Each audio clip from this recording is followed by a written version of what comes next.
Good afternoon, and welcome to CNU Talks, live at lunch. I'm Baxter Vendrick, and I will once again serve as your moderator for today. This new monthly series is brought to you by the Office of Alumni Relations and your Christopher Newport Alumni Society. These talks will bring to you different members of the Christopher Newport community to discuss a variety of topics of interest, from coaches to professors to alumni doing some incredible things. And we hope to bring forth things that truly speak to you. Some of those things will take place on Zoom, like today, while others will be hosted by various alumni chapters or areas working to start one. Last month, President Kelly wonderfully kicked off the series with a vibrant discussion about both his past and the direction of CNU. And this month, we are really excited to have with us a captain for life, Brandon Jones. Brandon served as the director of serves as the director of community captains and program outreach, and has been here at his alma mater since 2021. He graduated from CNU in 2000 with a bachelor's in sociology before going on to earn his master's in public administration and a master's in educational leadership, both from Old Dominion University. And it's important to note that Brandon was a star player on the men's basketball team while a student here, and I've heard he was an incredible player to watch. Previously, Brandon served as the supervisor for family and community engagement for Petersburg City Public Schools, where he led a team of professionals in actively engaging families and the community in the academic lives of their students in order to boost the overall academic achievement of the school district. And prior to that, he worked in Newport News Public School for almost a decade in various different roles focused on student engagement, support, and discipline. He led a division-wide initiative building leadership skills and creating authentic opportunities to affect real student-led change in the school district. Brandon is committed to serving the city he grew up in through his work with students, dedication to the Newport News and the greater Hampton Roads community, and his never-ending quest to build bridges of access between those who have and those who do not. And in his current role, he is doing just that. He will begin today with sharing some thoughts. And when you have questions, please just type them in the Q&A area. And once Brandon is ready for questions, I will read some of those asked as long as time allows. This session will be recorded and shared to our entire Captain community to view at another time. And with that, I turn it over to Brandon Jones. Thank you, Baxter. First, I think the best thing to do is always give thanks and to give a little context as well. Thank you to our Office of Alumni Relations for setting this up. I'm honored to be here. I'd also like to say good morning to some people on the West Coast, Midwest, and good afternoon to the people here on the East Coast. I know I have a couple of friends tuning in, so glad y'all are here. It's pretty, I guess, daunting because I don't see anybody's face. So I'm really here looking at myself, talking to myself. And so my family would probably find that funny because I do it pretty often. But to get started, I really think the best way to start is actually at the beginning. And I'm really going to try very hard not to make this about me. But I think me is so intertwined with what the Community Captains Program is and what we're trying to accomplish. So really quickly, I'll give you my background. I'm going to breeze through this because I want to get into the program, some of the ideas, some of the lessons learned. I have a student with me from our first cohort, Mr. Chris Mojica, who will spend some time with us as well. And then we want to on the floor for questions as Baxter shared as well. So really quickly, my background, I graduated from Denby High School right here in Newport News. I'm a military brat. From there, I went on to Old Dominion University for about 2 years and then transferred here to Christopher Newport University based on the relationship I have with a certain number of people. I'm honored again to be here today. And I guess, again, start at the beginning. The Community Captains Program and what it is really about preparing young people for what their next is. And I just want to give that overall context. I'll talk a little bit about the program in a minute, but that's just the context from which I came from as well. I am a Newport News public school student who then went from Denby to Old Dominion to Christopher Newport and graduated from here. I went away for about 4 years. And when I say went away, I have to be very careful about what I mean when I say that. But I played professional basketball in different countries for about 4 years. Quickly realized that while I love basketball, I still wanted to make sure that what I was doing in this world meant something. There'll be a number of things that I share today that are sound cliche, but if you know me and if you know the work that we're doing, you know that I really mean them. So when I quit basketball, I wanted to come back and I wanted to give back. So one of my first jobs was working in domestic violence. I worked with perpetrators and I ran a program to help divert them from future behaviors. From there, I went on to therapeutic foster care where I trained foster parents to work with students that had a number of challenges, children that had a number of challenges. And then I ran a fatherhood program, which was pretty unique because a lot of the fathers, they were new fathers. So, and I say new instead of old or young because some of the fathers that I worked with were older than I was and some were younger than I was. So it's pretty unique. The older ones listening to a young guy and the younger men listening to an older guy. So from there, I went to Newport News Public Schools. And that's where I feel like I cut my professional teeth. Hard lessons, easier lessons, harder lessons about how to be a professional, but then most importantly, how I interact and engage with young people. Worked at Newport News for almost 10 years as their first discipline review coordinator, then a couple of other positions, and ultimately as their supervisor of youth development, which really is focused on providing authentic opportunities for youth leadership and youth voice, and in that way, in that manner, determining what school culture could be. After leaving Newport News, I went to Petersburg City Public Schools, where we worked with family and community engagement. Baxter shared a little bit about that. But because of COVID, that was obviously shut down after a while because of the community engagement aspect, at which point I traveled to Florida with my family. And then I saw the opening for the Community Captains Program here. And I know we have alum on the obviously for alum. I was never that student here where that experience would have been necessary, or that I would have been an alumni, that I would have come back. I thought I would never come back to CNU, not because of anything that CNU did, but because I moved on and I never for the people on the line, because I never wanted to be that senior that never wanted to let the university go. But saw the job pop up. I didn't look for it, popped up, matched my skill set. And I was like waiting again. It was after COVID, so trying to find employment. And I thought, well, you know what? This may be what I want to do. And so after coming here, my plan was really only to be here for a year. And then realized that so much more was needed for the young people. Most importantly, the young people, because they were coming from the same place that I came from, suffering some of the same challenges that I suffered, meaning that I didn't ever think in high school that Christopher Newport was an option. I went to the Old Dominion, like many of our students do in this local area, and then came back. And so the program for me gave an opportunity as a graduate of Newport News Public Schools to also work with Newport News graduates to ensure that they had preparation for their next. And I'll explain a little bit about what that means in a minute. A couple of things before I keep going. I wanted to preface my conversation with saying that at times I'm a bit colloquial. I like to engage as a CNU Talks. I know the president was before me, so the good thing about that is that you saw how it was done, but the bad thing is that it was the president that's before you. So me coming in second has a certain standard that bears. And just a kind of quick tip about feeling comfortable or always never feeling satisfied. At first, I thought I was going to be speaking for an hour, and I was like, an hour, I can't do an hour, that's a whole lot. And then I realized after seeing the president that really it's only about 20 minutes. And so me never being satisfied, said, I can't do 20 minutes. What can I do? How can I boil this down to 20 to 30 minutes for this program? Because of all the things that we do. So here it goes really quickly and concise. Part of this is that you'll hear things about the program that make it seem as if all things there are no challenges, that we haven't suffered any setbacks, and that's not true. What you hear from me, the optimism that you hear, the promise that we talk about is really about how we engage as a program and how we work with young people. I think what we ask, my team and I ask always is, how can we do what we do better, and how can we support our young people better? And the cool thing about this program, which I'll give a little information about in a minute, the cool thing about this program is that it is a living program, meaning that we're never settled, that nothing's ever set in stone. We know what the young people need to be prepared for their next. But they also know what they want to get. And so you'll see in some of the programming that we talk about in our program, a little redundant, forgive me, that it is real-time change based on the needs that our students that are expressed and articulate.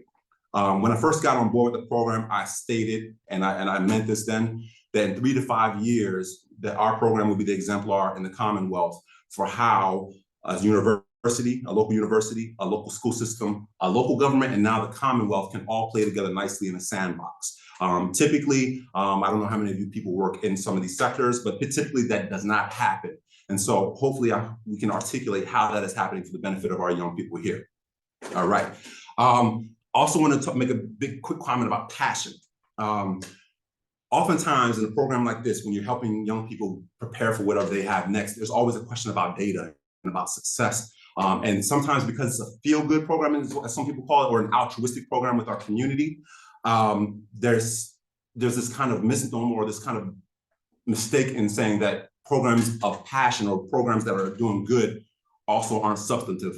And I wanted to kind of pick that apart really quickly. A lot of people think it's either passion or feel-good versus substance. And I think I would like to make the argument that it's and substance.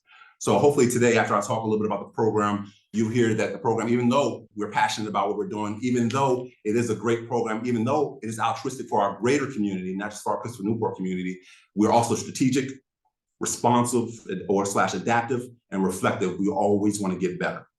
All right, with that being said, let's talk about the program and the logistics of it. When I first came on board about January 21, the program was a college prep program, basically a 2-year program. We identified Newport News Public School students only. We work with them over the course of 2 years to prepare them for whatever their next is. And we say their next, we say it was a college prep program, but a lot of our students, some of our students choose not to go into college. Some have gone into the military, some go right into the workforce, which we also determine that as a success. But how do we prepare them for that? So the idea is that over 2 years, identified at the end of their sophomore years, they have to have a 3.4 or an 1150 on the PSAT. They have to either be a first-generation college student, which means neither of their parents, biological parents, could have graduated from college. They could have gone all the way up into their senior year or their last semester in college, but if they did not graduate, then that student would qualify based on that parent or parents being first generation. And then also a demonstrated financial need. the idea is that we're providing support and preparing young people that may not have had that preparation for college or for their next as well. I think the cool thing to note is that first year that I came on board, I came in January. I started working in January. Our first cohort graduated high school and we're coming on board in college as freshmen. So we have grown up together, and Chris Smohiki will talk a little bit about that later. But the idea is that over those 2 years, there's programming, right? Preparing them for college, how to complete a FAFSA, what is it like to live on a college campus. And so we broke that first 2 years down into two, categories. That first year really focuses on immersion. What can we do? We can throw them into the college mix. All things college, they'll learn. What is it like to walk on a college campus? What is it like to talk to college students? Really about immersion. That second year in the program, when they're high school seniors, it's really about transition. How can we help? How can we program things that prepare them for what they've decided they want to do after high school? And even though they all don't go to college, the things that we built into this program are things that we believe that we know actually that they can use it no matter what they decide to do. We quickly realized after that first cohort, I think the impression was that once we get them here, they'll go forth and do great things and assimilate. And we quickly realized that that necessarily wasn't the case. So there are things that we now consider the program, instead of a 2-year college prep program, for those that then decide to attend the university, we call it a 6-year life preparation program. Really quickly, before I jump to that second half, let's focus on that high school piece a little bit more. And that over the course of that time, we help them complete college applications, again, complete FAFSA forms and things like that. What I realized, though, after my first year here, was that the way that we were teaching those things to young people didn't really align with the way young people learned. A lot of our program days are led by college professors, are led by experts in their field. That doesn't necessarily mean, though, that because they had the institutional knowledge that they're able to articulate that to young people. And so I guess this is my first shout out of thanks. Working with our staff on campus, working with our faculty on campus, they have been open to learning to do things differently. And so they have structured or restructured the way that they normally would give a lesson or program day to things that are a little more engaging for high schoolers. And I think you can make an argument for college students as well. Just a quick example, instead of, let's say, an admission, instead of how to complete a college application or to identify a college that you're looking to go to, we work with our Office of Admission to talk about how do you build a university? Build your own university is the name of it. And the idea is that young people build these fictitious universities based on what they want to see. We divide them into groups, what they want to see in a college. So they have people that nominate a president of that college, people that nominate students, and then they talk about what they want to see regarding in the college. And based on that, we walk them through the entire process of admission to college, filling out an application, but most importantly, identifying a college that they may or may not want to go to. That's just a small example, and I think we have a couple more, and Chris can probably speak to those as we go. But really quickly, let's talk about demographics for the program. We will be recruiting our 6th cohort this year. So bear with me. Cohort 1, which was the very initial group, was 81 students. Of those 81 students, 19 of them decided to come to CNU, which is kind of what geared the way we changed the program. Our second cohort, which is what we consider, unfortunately, the COVID cohort, because their experience for the most part was a virtual experience. The big thing about this program is that we bring students here on campus so they can see what it's like and feel what it's like to be on a college campus. And they didn't really have that experience until probably 4 months before they graduated. And so anyway, we had 60 in that cohort. And then we had cohort 3, which are now our college freshmen. And in that cohort, we had 43 students, 12 of which have decided to come here. Cohort 4, and I'm moving pretty fast, just bear with me. Cohort 4 are what are our high school seniors. And the idea is that they're in their second year of their programming, that there'll be a number of them that will then decide to matriculate to CNU, for which we then offer certain scholarship opportunities because they are a member of that community captains program. Cohort 5, who will see this weekend, no, it's actually next, we just saw them. Cohort 5 are high school juniors. And they're in their first year in that experience. And so really we're recruiting cohort 6 this year in a couple of weeks, actually. And we're looking forward to that. All in all, through the program, we've seen approximately 350 Newport News Public School students. Of that, almost approximately 40 have decided to come to CNU. And that process for that 40 has changed completely as a result, because we know now that there can't just be a pre-college part of the program without also having a program for them while they're in college to continue that guidance, that we can't just leave them and go forth and do great things. So what we've done now is change a number of things to ensure that their college experience is all that they want it to be. It'd be remiss of me to not to mention the fact that our students come from all over the place. They're not. I think there's some misconceptions about the program in that all students have to come to CNU and that we use it as a recruiting tool, which we don't. Again, I mentioned earlier about it being an altruistic program. We work with our city to ensure that all the students that are within our program are prepared for the next. We do not directly recruit students from our program. The idea is that if they're here with us, indirectly they'll see our campus. Obviously, we form relationships, and those that want to come or see themselves here. I mean, we want all of them, but those that see themselves here, we make a way for them to be here, and we try to ensure that there are no barriers to that happening, including financially. So I think that's important. I want to talk a little bit probably about what happened when our first seniors came on campus. I think there were some challenges that they faced that we addressed. Academic. I think one of the things that we also realized that most of the challenge was really just them transitioning from life in high school to life here on college. Some of the things the challenges that we addressed are not even really those academic in nature, but what happens, how do you college? How do you feel included? How do you access certain opportunities that you may not have thought were there for you? I do also want to disclaim is that this is not just a program for students of color. I mean, I have students that are all across the board regarding culturally, regarding racially, regarding gender. The idea is that they are all our students and we're preparing them again for their next, whether they decide here is the place they want to be or not. Just a quick tip or note, I have members in our high school cohort whose parents have asked them to be in it after their previous sibling already been through the program. So we have students that have been through this program, decided not to come to CNU, and their parents still refer their younger siblings. So I think we have about 3 sets of families that have 1, 2, possibly three students in our program.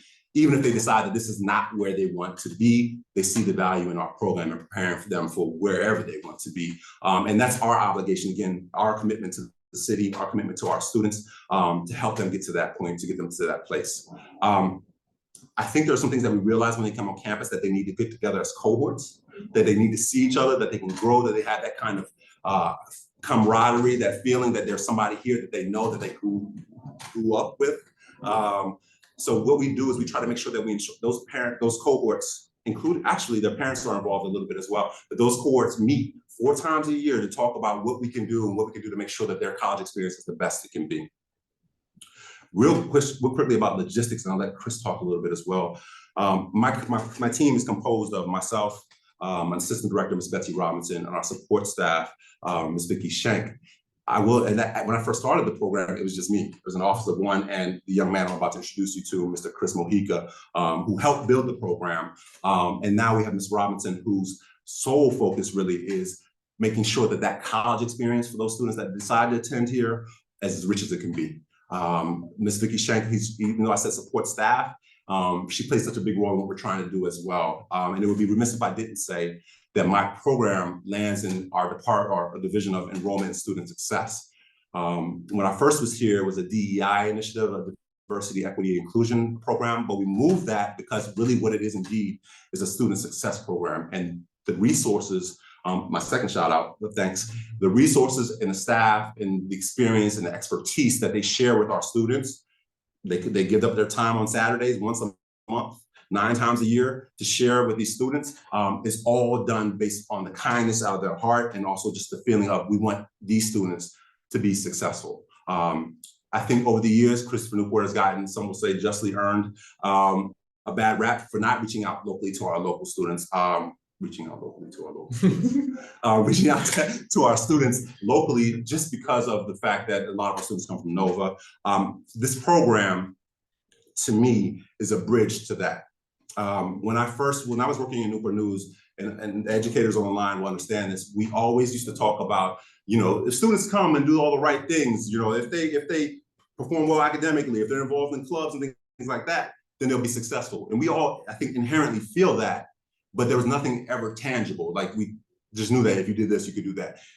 This has given me or us a tangible way to say, if these students decide that CNU is a place for them, then we can almost ensure that those students, if they follow this path, the path that is also created by them, but with our support and guidance, that not only will they be set up for college graduation, but they'll be set up for life afterward. Excuse me. And so I think the important part is to know that this is, again, preparing them for the next. And when they come to college, it's just another next. What's after college, and how do we prepare them for that? So without further ado, and he can speak to this, I'm going to slide over and let Mr. Chris Mojica, who's from cohort 1, which will graduate. We'll have our first graduating cohort next year. He will graduate in May, to talk about his experience. And he's been there from the beginning. So he's seen the growth and he's seen the changes and the evolution, often mostly spurred by input from the students that are in the program itself. So without further ado, I'm going to slide to the left. Chris will talk a little about his experience, and then we'll answer any question that you all may have. And again, 15 minutes or 20 minutes, as they give me the cue, is not enough time. So slide over, Chris. Well, hello, everyone. Brandon, thank you for the introduction. I am Chris Mojica. I'm the cohort 1 community captain. And I think, with my time, the thing I want to focus on is really just like my story through the program, and really how community captains has connected my Newport News story, my Christopher Newport University story, my high school story. Like, all of the facets of my life have become connected through this program. And I think that was, something that before I would have never expected, but now that it has happened, has become such a good change in my life. So my start in the program was my sophomore year of high school, where we were reached out to through Curtis Davidson and Dr. Derek Stevenson, who were coming to all the high schools and presenting the program to all of us. And I'm not gonna lie, when I first saw it, I definitely was just like, okay, like, I'm sure I'll do it. I didn't think much of it. I didn't think that the program would really be that crazy. I thought it was going to be a college preparatory program. And that quickly changed. That very quickly changed. We had our first few events on campus that year. As a sophomore in high school, I think we had a day in the life event, and it was pretty cool. And what is a day in the life event, Chris? So for community captains, the day in the life is when we bring the high school cohorts of campus, and the high school cohorts to campus, and we essentially let them live what a day for a college student could look like. We take them to a class, or in my case, multiple classes, and after that, they can go eat in the dining hall. They get to interact with students on campus. We bring student leaders to interact with them. We take them to a panel where they can ask whatever questions they want to current college students who can speak to the experience and can give them exactly what they'll see when it comes to college. And that was our very first event on campus. And even after going to that, I was still a little hesitant. It's very easy to live in Newport News and look at CNU and just kind of be like, no, I'm not going there. Of course I'm not going to stay in Newport News for college. Why would I do that? Or even think it's out of your reach because of some of the stereotypes that have been attached to CNU. And my perception of the program really did change. And he's going to hate me for saying this, when Brandon Jones. I promise this is not a plant. This is not, I don't know what he's saying. I'm not a plant, I promise. And he hates it every time I bring it up. But him joining the program, I think, really is what started and helped shape community captain's identity, because he was so authentic. Our first virtual meeting was where he was introduced, which, gotta say, was a really unfortunate way to be introduced on Zoom. But even when he spoke over Zoom and you couldn't see his body language, and everything he was saying was so authentic. And I think that marked the first change in the program, where you could feel the care. And not to say that before Brandon came, there wasn't care, or the program wasn't going in the right direction, but it almost changed the identity to be able to feel that over a Zoom meeting, where that's not something you would typically get in that setting. And throughout the rest of that year, we had multiple events, and they were all fun. They were all very informative. And even at the end of that year, when I graduated, I still wasn't 100% sure that I was going to go to CNU. And in fact, because of financial reasons, I wasn't sure if I was going to go to college, or if I was going to go to ODU or CNU, or wherever I could, based on the financial circumstances I was in. And that was when I had, I think, a 15-minute long conversation with Brandon. And after that, he did everything in his power to get me to be able to come to CNU.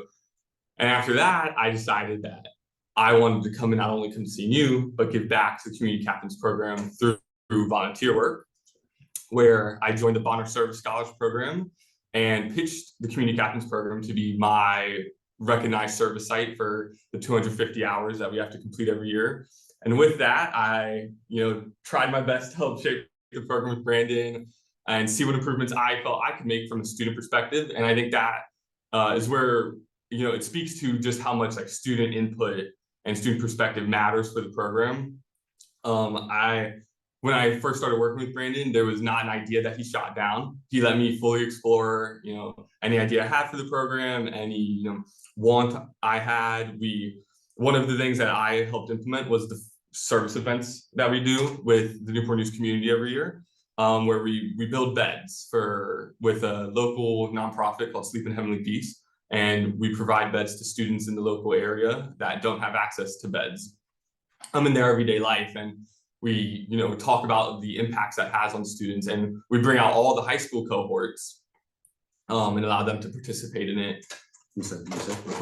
So just really to give, sorry, no, you're good. Just so they know, one of the things that we want to make sure is that we just don't prepare young people to be students. We want them to be young leaders as well. And I have a big emphasis on service because that's a big component and important here at CNU. My thing with them especially is that I love service, and I'm all for ending world hunger, and I'm not minimizing that. But I have a heavy emphasis on we want a local service. Because these young people or from this area, because we want them to graduate and begin work in this area, we thought it's important that the service that we have, the service options that we have, the service opportunities, and I want to also shout out Youth Volunteer Corps that's helped us out. The service options that we have were local. You'll also hear from Vanessa Buellman next month, and I'm sorry, back to the City of Thunder, but she'll talk about the importance of service here as well. So we wanted to make sure that we gave back to our community, and that's actually continued to expand. So I think in the past 3 years, over 80 built and delivered over 80 beds to some of our, which are a new term for me, some of our students that suffer from bedlessness. So I want to make sure. Also, make sure that you go ahead and talk about you. What about you? As far as leave me out of this, you can talk about you. sorry, I'm not a plant, I promise. What's your major? All those things. Yeah, I forgot to introduce that. So I am an accounting major on campus, part of the Luder School of Business. I have a minor in leadership studies. I am part of the Bonner Service Scholars Program and the President's Leadership Program and the Community Captains Program. And first, you said that first. I'm sorry. It is first. They already know that. And then in terms of clubs on campus, I'm part of the Latino Student Association, Colleges Against Cancer, and I occasionally help out with the Black Student Union because I have a lot of friends in there, so I help them some of their events. And I actually think that is the perfect segue because that plays into what community captains has really helped. What really helped me, it made me feel welcome. And by feeling welcome at CNU right away and feeling like I always had like a group of people or a team that I could go talk to, tell me out with anything, it really allowed me to like kind of throw myself into the fire and really try new things and accept new opportunities. And recently I was through the program given the opportunity to speak and introduce the president at the school board, which before the program is something I never would have imagined doing or wanted to do.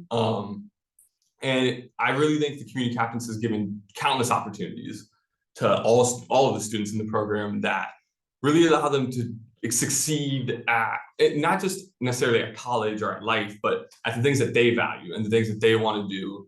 And it really opens it up. Like for me, I felt like I could do anything I wanted to do on campus because even if it didn't work out, I had that team who I could fall back on and they could show me another opportunity that I could go through. And I really think that's where the value of community captains comes in, is allowing students to feel like they can do what they want to do and they can go where they want to go, because maybe before they felt like CNU wasn't an option for them, or even maybe before they felt like college was an option for them and that they had to follow a specific path. But that, when working through your resources and with your team and being given the right information, that there's a lot more you can do and a lot more you can achieve. And I think that's what I'm most grateful for community captains, especially because I wasn't going to come. I actually probably wasn't even going to go to college at first before the program. I originally intended to go either military or into the workforce, which is still successful. It's one of our ways of success in the program. But the program gave me the opportunity to go to college, and it made me find something I was passionate about, service and the major I'm now in with accounting. Thank you. I appreciate it. I do want to give a really quickly, because I know we have to open up for questions. I do want to make sure that I like to make sure that we always show gratitude. Like, gratitude is necessary. We wouldn't be able to do any of the things with the program we have without people volunteering their time, without volunteering their expertise and showing us their craft. So I think they're also, historically, there's some thanks that need to be owed as well to the superintendent, George Parker at the time, and also President Tribble, regarding just creating the program. I think now, though, we're at a point where we are transitioning, and I think shifting as a university, and the program as a result is following suit. I think our program is almost a microcosm of the university. And the things that I want for the program, for the kids in the program, are the things that I want for all kids here at the university as well. I can't tell you how many kids that aren't in the community captains program that come to my office and just want some kind of support as well. So I think, obviously, want to thank President Kelly for that shift. I think in Newport News right now, it's a key moment with key people in key positions that align. I think the new mayor, Dr. Porter Brandon from Virginia Peninsula Community College, obviously our President Kelly, are in key positions to make this being the right time for what we're trying to accomplish with these young people. I keep getting this chat. Sorry. All right. So with that being said, Chris, you did a great job. I should have looked up the chat. Sorry. With that being said, Baxter, I don't know what my time is like. I mean, I can keep going. I feel like, I just want to make sure that I touch on all the points. Do we want to? Brandon? Hey. Yeah, I'm going to ask select questions, but a couple of things. Here you were worried about 30 minutes or an hour, and I think we could go on and on and on. Chris and Brandon, I already knew about this program. I'm a donor to this program, and I am already a more learned soul as a result of the last 30 minutes. And I thank both of you immensely. But we've got some great questions that have come in. So first is, what is the strategy to expand into other cities on the peninsula? This alum grew up in Hampton and would love to see those kids included as well.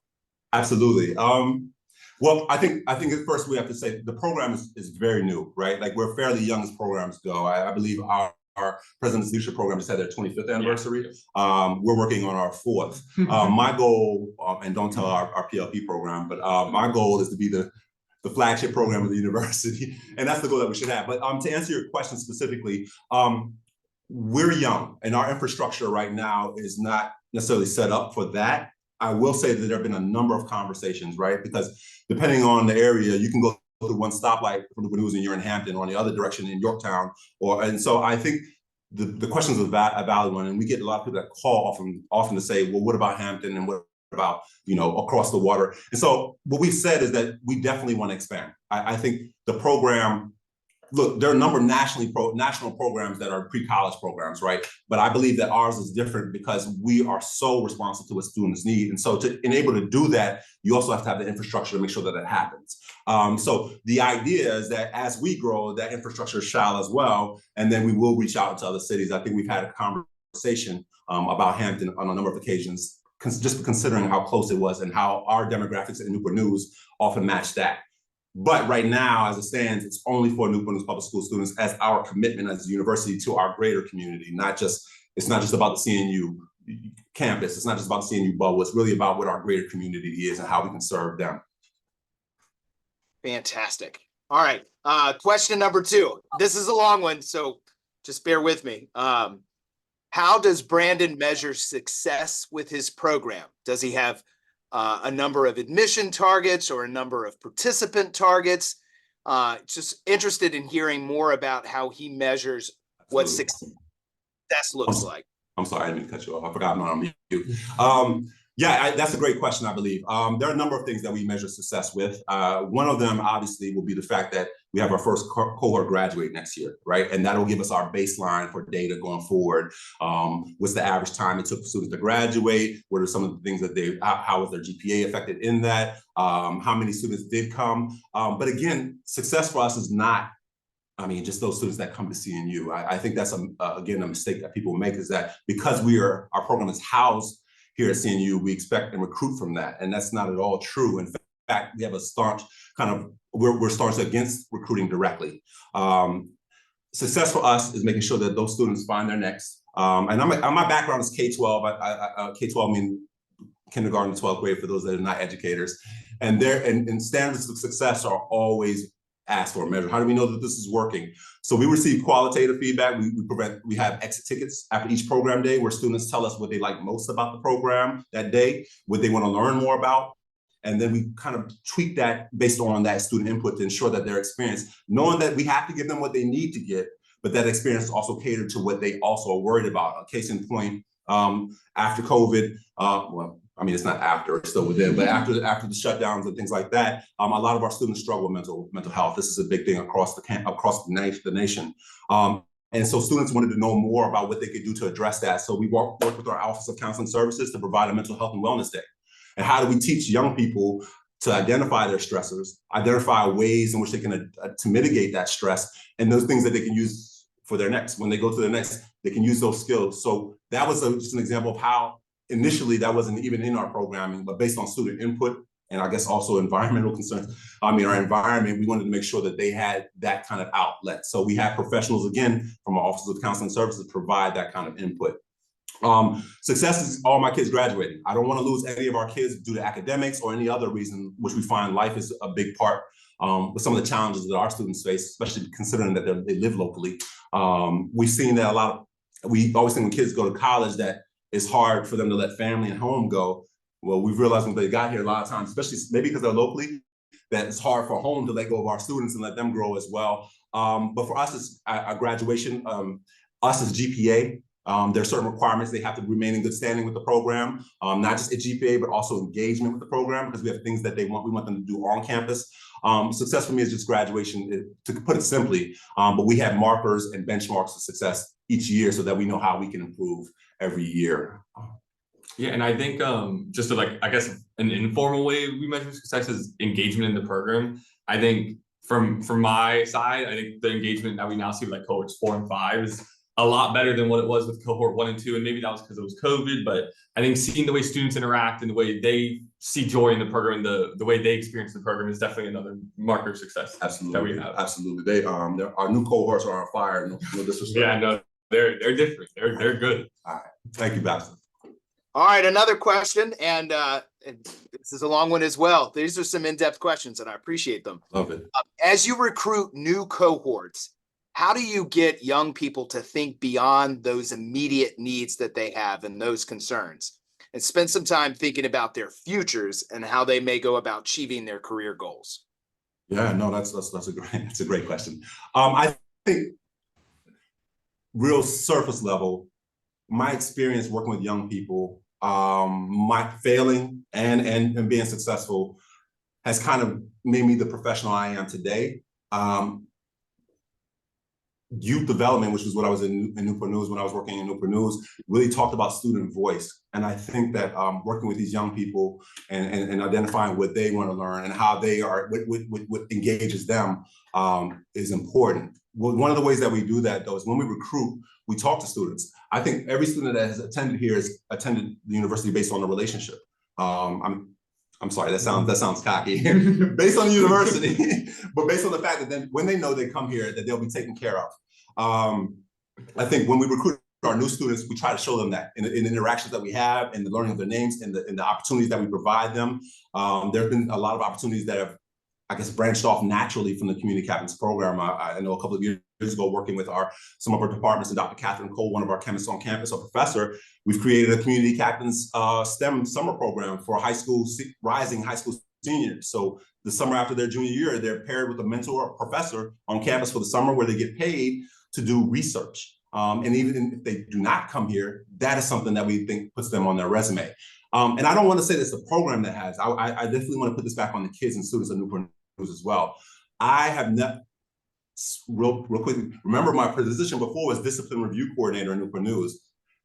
And so when you work with that population all the time, and definitely that's needed, you start to lose the fact that there's also another side of that. And so I've been reminded of that when we have our recruitment sessions, because we conduct virtual interviews. And these students have to really answer some questions about why they want to be in the program. And the reason that they answer those questions is because when a student comes to CNU, community captain or not, they have to go through an interview process to become a student. And so we are preparing them for that process, but also when they get into the program as sophomores in high school, they are granted provisional admission, meaning that if they maintain those things that we expect from them in the program, their GPA, their engagement with the program, and showing up for program days and then being engaged, then they are guaranteed admission in that freshman year, that class, whatever class they are in, as long as they do that. And so what we've done in that interview process is hear from these students. I mean, what they do, what they're doing, what they're passionate about, who they admire most, what about their classes, what do they like most about their teachers. And so all these things have shown and painted a picture of these students that have given me hope every time we do these. We are often here, Curtis Davidson is our Director of Admission Operations, and he's also one of the founders of the Community Captains Program, him along with Dr. Claudia Hines, who was the former supervisor of school counseling in Newport News. One of the things that we always say is when we conduct these interviews, which are typically done by our admissions officers, but I'm there virtually, is that even though we're here at 7 and 8 p.m., those students make us feel so much better about the future, one, and also what we thought students were or are or how they are. They have redefined it, and that I can't take. It sounds like I'm not even taking for credit for anything, but that I can't take credit for. These are some strong students that we are working with. All right, we're going to do one last question, and it's sort of a double question again, but that's kind of been the MO of these questions, which are great. First is, as captains, and I'm the alumni speaking, I am certain, we are sort of trained and woven into us about service and giving back. So as alumni, how can we give service and give back to the Community Captains Program? Part one, and part two, if we want to learn more and get in contact with the program, how do we do it? All right, I'm going to take part two first, right? I think the easiest way for me is just contact me. I'm one of the things I pride myself on is being responsive. Even if you don't like the answer I give you, I like to make sure I give you an answer. But please reach out to me. My email is brandon.jones@cnu.edu, which is pretty simple. And I don't know if we can put it in the chat box, Baxter, but also my phone number to the office is 757-594-8748. Please talk to me. Another way I encourage, we're pretty open and transparent. Like, we invite parents to our program days. It's not just students, because we know that they're a partner as well. So we want them to see. In fact, if you remember the criteria, some of those parents may not have known this process because they never went to college or they didn't finish college. And speaking in person, like, I'm older. And so the college process is completely different than when it was when I was a student. But we have our program days. We encourage people, if you want to come and see what we're doing, be a part of it. You know, you can email me and say, hey, Brandon, I was looking at your schedule, or can I see the schedule? I would love to come and be a part, see what you all are doing. And you can just be in the room. There's nothing that we hide. We're all here for the betterment of our city and our students therein. So I think that's one way, just be engaged. Typically, I don't like to ask for money.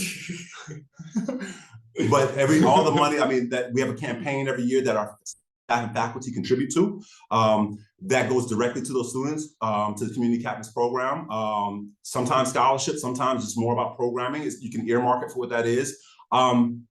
I haven't always been an engaged alum, and I recently went to our multicultural alum breakfast this past weekend, and I realized that, you know, it's not always just about, and I think our president says this, what is it, time, treasure, and there's another T that I'm forgetting. But Baxter, you can help me out if you want to real quick. Do you remember what that is? I'm gonna put you on the spot. Talent and treasure. Talent and treasure. We do not have to, it doesn't have to always be money, right? I think connection to our local students, connection to opportunities after they graduate, those are things that we can provide that don't cost anything. So simple answer, you can always dedicate time or money or your craft or your expertise to the program. Long answer, come see what we do. My goal is not to say, hey, you should give us money. The goal here is to tell you all about what we do, and hear from Chris, but really it's about seeing it. And that thing makes all the difference. And talk to our students. It's always open. Chris said, he alluded to one thing that's really important. For those students that are in high school, and then they decide to come here, we encourage them. Their service often is, you have to give back to the same program from whence you came. Those students need to talk and hear from you more than me. You heard today, Chris was way more eloquent than I was and articulate about what the program has meant to him. But that's true. Students want to hear from other students. And no matter how young I like to think I am, I've now transitioned out of that point where I'm the cool person. I'm like a tweener now. And so I relying on students. I want people just to see what we're doing and they see it through what the students are doing. Yeah, I think to add to that, I think just perspective, like any perspective you can offer the students. I know every time I came on campus for an event, or even now, actually, instead of learning from college students, I actually feel like I'm learning from the high school students and gaining their perspective. And so I think just any interaction you can have with them, any perspective you can share with them about your journey or how their journey could turn into a great opportunity. Anything you can give like that would be great. I also think in my very Luda School of Business mind, business connections, anything like that. I know like a lot of our students, we just had an event actually about how to like go to career fairs and network yourself. And I know that a lot of our students are practicing that. And so that is another way you can give back, is just networking with them, connecting with them and anything like that. Absolutely. Absolutely. It's always about preparing them for the next, right, Baxter? It's after high school, college for someone was next. Part of it's work. But what is after college? Because those students then go to life, right? And how do we help prepare them for that next? I think connections to alumni, we had a conversation about this with our Multicultural Alumni Association, about how do we connect our students while they're here to you all now so that they know that once they leave, there's still a connection and that they have support no matter what goes on. So I think, yeah, internships, all these things are very important to what we want to do to prepare our students for their next. Well, that is incredible. Thank you, guys. I think I almost wrote that last part for you all. But Chris and Brandon, thank you for being a part and for everybody who joined us for today's session. Thank you very much. Our next talk will take place on March 22nd, even though Brandon already let the cat out of the bag. It will be Vanessa. It's okay. We still love you. Vanessa Buellman, who is the director for the Center for Community Engagement. And she will talk about both the center and the incredible service that's happening with our students. And we all know that service is very much woven into being a captain for life. And a reminder that CNU Day is March 13th. And it's on that day that you'll be able to raise your hand to sign up for giving of your time, talent, or your treasure. And so be on the lookout for what I imagine will be a couple of emails and communications that will go out. But until then, we'll see you next month and have a great rest of your February. Thanks so much, everybody.